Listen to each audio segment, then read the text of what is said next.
శ్రీ గురుభ్యో నమః. శ్రీమాత్రే నమః. శ్రీమాత శ్రీ మహారాజ్ఞి శ్రీమత్ సింహాసనేశ్వరి చిదగ్నికుండ సంభూత దేవకార్య సముచిత ఉచ్యుద్భాను సహస్రాభ చతుర్భావ సమన్విత రాగస్వరూప షాఢ్య క్రోధాకారాంక్షోజ్వల శ్రీమాత్రే నమః. మనకి తప్పనిసరిగా గ్రహాలు అనేటువంటివి చలనంలోనే ఉంటాయి కాబట్టి గ్రహ మార్పు జరుగుతూనే ఉంటుంది. కొన్ని గ్రహాలు తొందరగా మారుతూ ఉంటాయి, కొన్ని గ్రహాలు చాలా నెమ్మదిగా మారుతూ ఉంటాయి, కొన్ని గ్రహాలు మధ్యమంగా మారుతూ ఉంటాయి. అలాంటి గ్రహాల్లో కుజుడు 45 రోజులకు ఒక్కసారి ఒక రాశి నుండి ఇంకో రాశిలోకి మారుతూ ఉంటాడు.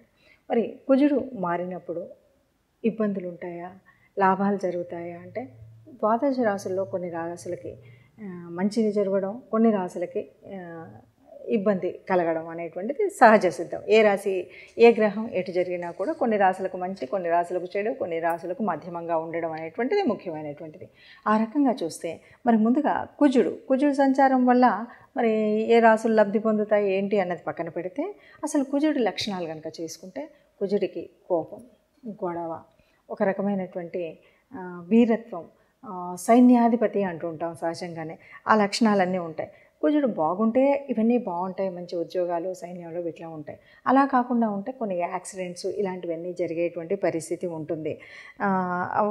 అయితే వీటిని ఈ దృష్టిలో కనుక చూసినట్టయితే మరి కుజుడు బాగా లేకుండా ఉండేటట్టు అంటే మనం చాలా వరకు కుజుడు అనగానే మనం ఎంతసేపు కుజదోషం ఇక్కడి వరకే చూస్తుంటాం. కుజదోషం వేరు, అది పుట్టినటువంటి ఉన్నటువంటి గ్రహాల స్థితిని బట్టి. అలా కాకుండా కుజుడు ఈ సంచారం మూలంగా ఒక్కొక్క రాశిలోకి వెళుతూ ఉన్నప్పుడు జరిగేటువంటి పరిస్థితి. అలా చూస్తే కనుక మకర రాశిలో నుండి మళ్ళీ ఆయన ఇంకో రాశిలోకి కుంభరాశిలోకి వెళ్ళాలి అంటే 45 రోజులు ఇక్కడ ఉంటాడు. ఈ 45 రోజుల కాలంలో మిగతా గ్రహాల వారికి, మిగతా రాశుల వారికి ఎలా ఉంటుంది అన్నది మనం చెప్పుకునేటువంటి ప్రయత్నం చేద్దాం. అయితే ఒకటి, కుజుడు బాగున్నప్పుడు భూముల విషయంలో వీటిలో బాగా కలిసి వస్తుంది అంటారు. రియల్ ఎస్టేట్ విషయాల్లో బాగా వస్తుంది. ఒకవేళ యోగించకపోతే, ఒకవేళ బాగా లేకపోతే వీటి వల్ల నష్టం వస్తుంది. కాబట్టి ఈ విషయంలో మనం జాగ్రత్త తీసుకోవడం కోసమే మనం చేసేటువంటి ప్రయత్నము కుజ సంచారం ఎక్కడెక్కడ ఉంటే ఎవరికి ఎలా ఉంటుంది అని చెప్పుకునేటువంటి ప్రయత్నం మనం చేస్తామన్నమాట. అయితే మొదటి 14 రోజులు తర్వాత అంటే మకరం నుండి కుంభంలోకి వెళ్ళినప్పుడు వేరుగా ఉంటుంది. కాబట్టి మొదటి 14 రోజులు ఎలా ఉంటుంది, తర్వాత ఎలా ఉంటుంది అంటే మకర రాశిలో ఉన్నటువంటి వాడు ఫిబ్రవరిలో కనుక చూస్తే మొదటి 14 రోజుల తర్వాత 15వ తారీఖు అప్పటి వరకు కుజుడితో పాటు ఉన్నటువంటి రవిగ్రహము కుంభంలోకి వెళుతుంది. అలా రవిగ్రహం కుంభంలోకి వెళ్ళేసరికి కుజుడు తన యొక్క శక్తిని అంతా కూడా ప్రదర్శించగలుగుతాడు. రవితో ఉన్నప్పుడు ఆ ప్రదర్శన ఉండదు కాబట్టి తన యొక్క స్వయం ప్రతిపత్తిని ప్రయోగించగలిగే శక్తి ఉండేటువంటి స్థితి మనకు కనిపిస్తుంది. కాబట్టి కుజగ్రహం ఈ 45 రోజుల వల్ల మిగతా ద్వాదశ రాశుల వారికి ఎలా ఉంటుందో చూద్దాం. ముందుగా మనం అంటే కుజుడు మారుతున్నటువంటిప్పుడు మేషరాశి వారికి ఎలా ఉంటుంది అని చెప్పచ్చు. మేషరాశి వారికి ఎలా ఉంటుంది అంటే చాలా బాగుంటుందని చెప్పచ్చు. చాలా బాగుంటుందని ఎందుకు చెప్తున్నామంటే మేషరాశి రాశ్యాధిపతి కుజుడు. ఈ కుజుడు మరి ఎక్కడున్నాడు అంటే కుజుడు కూడా ఉచ్చ స్థానంలో ఉన్నాడు. కుజుడు ఇప్పుడు ఎక్కడున్నాడు? మకరంలో ఉన్నాడు. కుజుడికి మకరం ఉచ్చస్థానం. కుజుడు ఉచ్చస్థానంలో ఉండి రాశ్యాధిపతి అయ్యాడు కాబట్టి మేషరాశి వారికి కుజుడి వల్ల జరిగేటువంటి అన్నీ కూడా కుజుడి వల్ల ఏం లాభాలు ఉంటాయి? కుజుడి వల్ల భూలాభం ఉంటుంది. కుజుడి వల్ల ఆరోగ్య అంటే ఒక ఉద్యోగ స్థానం ఏదైతే ఉందో అంటే రక్షణకు సంబంధించినటువంటి వ్యవస్థ ఏదైతే ఉందో అలాంటి వ్యవస్థలో ఏ ఉద్యోగం ఉన్నా కూడా సక్రమంగా ఉన్నతోన్నతంగా ఎదగడానికి బాగా ఉపయోగపడుతుంది. ఎవరికైతే ఉద్యోగాలు లేవో వాళ్ళు కనుక ఆ ఉద్యోగంలో ప్రయత్నం చేసేటప్పుడు, రక్షణ సంబంధితమైనటువంటి ఉద్యోగాల్లో ప్రయత్నం చేసినప్పుడు చక్కటి ఫలితము ఉంటుంది. ఈ పరిస్థితులన్నీ మనకు మేషరాశి వారికి కనిపిస్తుంది. దీనికి తోడు ఎలాగో మనకు ఇప్పుడు ఉన్నటువంటి రాశ్యాధిపతి కాకుండా రాశిలో ఉన్నటువంటి వాడు కూడా గురుడు. ఆ గురుడు కూడా వక్రత్యాగాన్ని వదిలాడు కాబట్టి చాలా మంచి చేస్తారు. ఇప్పుడు ఈ 45 రోజులు కుజుడు ఉన్నంతకాలం కూడా మేషరాశి వారికి ఎలా ఉంటుంది? కుజుడు మకరంలో ఉన్నప్పుడు మేషరాశి వారికి ఎలా ఉంటుంది అంటే 10వ స్థానం కాబట్టి ఉద్యోగ స్థానం కాబట్టి ఉద్యోగంలో ఏ ఉద్యోగం అంటే రక్షణ శాఖకు సంబంధించినటువంటిది. అంటే మనం సైన్యాధిపతులు అనొచ్చు, పోలీసు అధికారులు అనొచ్చు, ఇన్స్పెక్టర్స్ అనొచ్చు, ఆఖరికి సెక్యూరిటీ గార్డు, చదువులు అవి లేకుండా సెక్యూరిటీ గార్డు పనిచేసేటువంటి వాళ్ళు కూడా ఈ విభాగంలోకే వస్తారు. కాబట్టి మేషరాశిలో ఉన్నటువంటి వీరందరికీ కూడా మంచి ఉన్నతి కలిగేటువంటి పరిస్థితి ఉంటుంది, ఉన్నతంగా ఉండేటువంటి పరిస్థితి ఉంటుంది అని చెప్పొచ్చు.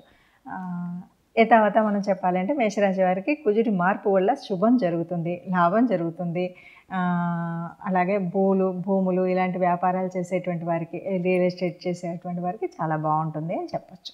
మరి ఇప్పటి వరకు చెప్పుకున్నటువంటి దాంట్లో మీరు చూడగానే ఇది భయపడిపోయి అయ్యో కుజుడు బాగాలేదు, ఈ 45 రోజులకు నాకు నష్టం అని కుజుడు అనుగ్రహం లేనటువంటి వాళ్ళు కానీ, కుజుడు తన నీచ స్థానంలో ఉన్నటువంటి రాశుల వారు కానీ అనుకోవడానికి వీల్లేదు. ఎందుకు అంటే మనకి ఇది గోచార రీత్యా మాత్రమే మనం చెప్పుకునేటువంటి పరిస్థితి. మీకు మీ జన్మజాతకంలో ఎలా ఉందో ఆ గ్రహాల యొక్క స్థితిని బట్టి, ఆ గ్రహాల దశ నడుస్తున్న దశను బట్టి, నడుస్తున్నటువంటి అంతర్దశను బట్టి, అంతేకాదు గ్రహాల యొక్క యుతి, దృష్టి, వీటన్నింటి యొక్క ప్రభావం ఉంటుంది. ఇవన్నింటిని దృష్టిలో పెట్టుకుంటే తప్ప మనకి ముందుకు వెళ్ళలేము. కాబట్టి ఏదో ఇలా చెప్పారు కాబట్టి ఇంకా నాకేమీ అంత అంటే ఏదో కుజుడు నాకు నిజ స్థానంలో ఉన్నాడు, కుజుడు శత్రువులతో కలిసి ఉన్నాడు, ఇలాంటి భావన మాత్రం అస్సలు పొందకండి. ఇదంతా కూడా కేవలం 30-40% గోచార రీత్యా ఉండేటువంటి ఫలితం ఉంటుంది. ఈ 30-40% ఉన్నప్పుడు మరి ఎందుకు చెప్పుకోవాలి అని అనకండి. ఎందుకు చెప్పుకోవాలంటే ఈ 30-40% అయినప్పటికీ కూడా మనకు ఈ నెల రోజులు ఆ ఇబ్బంది కూడా ఉండకుండా ఉండాలంటే రాబోయేటువంటి ప్రమాదం ఏంటి, రాబోయేటువంటి లాభం ఏంటి, రాబోయేటువంటి స్థితి ఏంటి, రాబోయేటువంటి ఈ స్థితిగతులను తెలుసుకొని దానికి కావాల్సినటువంటి దేవతా ఆరాధన కానీ, గ్రహ అనుకూలతకు చేయవలసినటువంటి పనులు కానీ, పూజలు కానీ చేసుకుంటూ, లేదు కోపాన్ని కాస్త నివారించుకోవడం, లేదు ప్రయాణం చేసేటప్పుడు కాస్త తగు జాగ్రత్తల్లో వెళ్ళడం, ఇలాంటివన్నీ నిర్ణయాలు తీసుకుంటాం. కాబట్టి ఈ నిర్ణయాల కోసమే మనం ముందు జాగ్రత్తగా ఈ విషయాలు చెప్పుకుంటూ ఉంటాము. అలా చెప్పుకుంటూ మరి ఏం పరిహారాలు చేద్దామో చూద్దాం. కుజగ్రహం అనగానే ఇది భూగ్రహం.